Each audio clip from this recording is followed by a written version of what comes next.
পশ্চিমবঙ্গে কি পরিবর্তন আসন্ন? কেন বলছি একথা?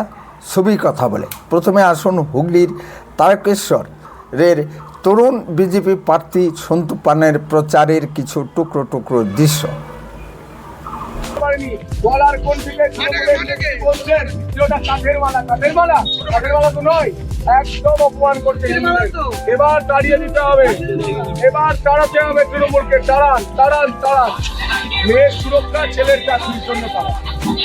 এই সুরক্ষা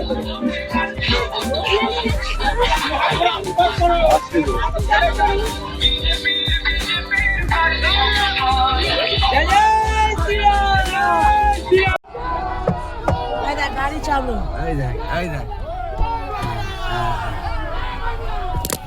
চলো, গাড়ির নাম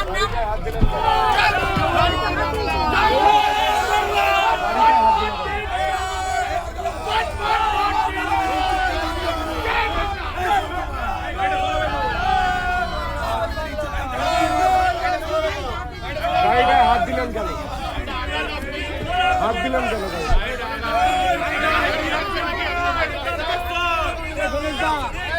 সন্তু পান সাংবাদিকতার জগৎ থেকে এসে রাজনীতিতে পা রেখেছেন। পশ্চিমবঙ্গে তিনি একজন সাংবাদিক যিনি মমতা ব্যানার্জির চোখে চোখ রেখে প্রশ্ন করতে সাহস পেয়েছিলেন। এর জন্য তাকে জেলের ভাতও খেতে হয়েছে, তাতে তিনি দমে যাননি। তিনি সরাসরি বাড়িতে বাড়িতে ঢুকে মা বোনেদের সম্মুখীন হচ্ছেন, কখনো আলু চাষিদের পক্ষে থাকছেন। পশ্চিমবঙ্গ এই ধরনের তরুণ রক্ত চায়, যারা দুর্নীতির সঙ্গে কখনো আপোষ করবে না।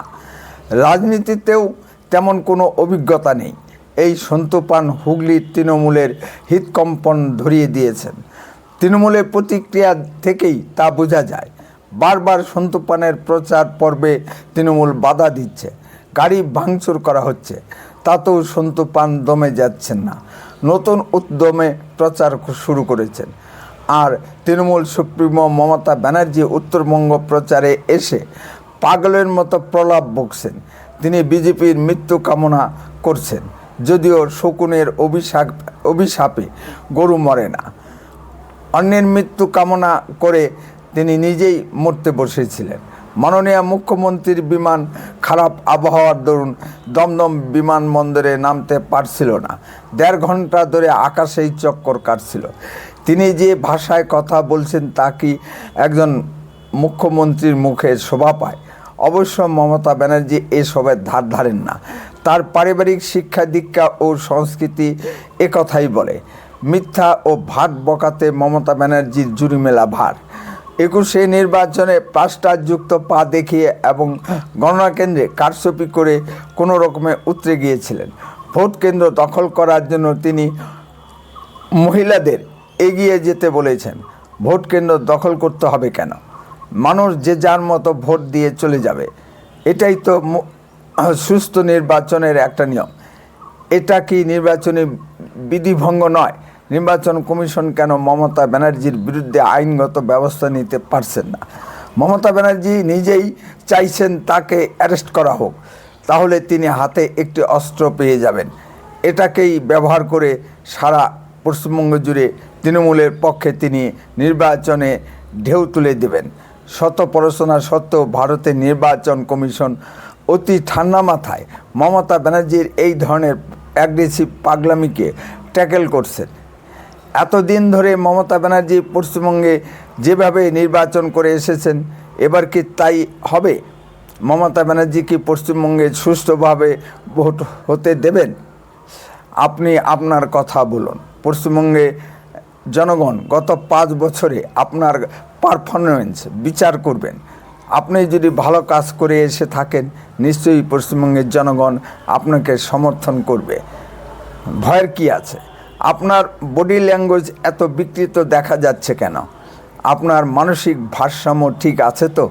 এবার আসুন হিঙ্গলগঞ্জের বিজেপি প্রার্থী রেখা পাত্রের নির্বাচনী প্রচারে কিছু খণ্ডচিত্র।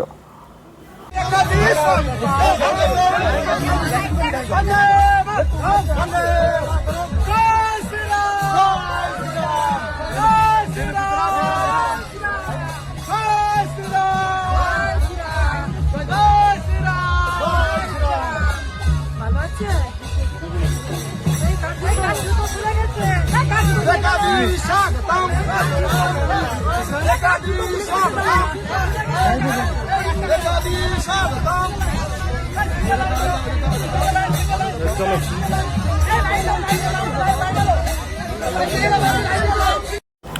প্রচার তো নয়, যেন জনসমুদ্র।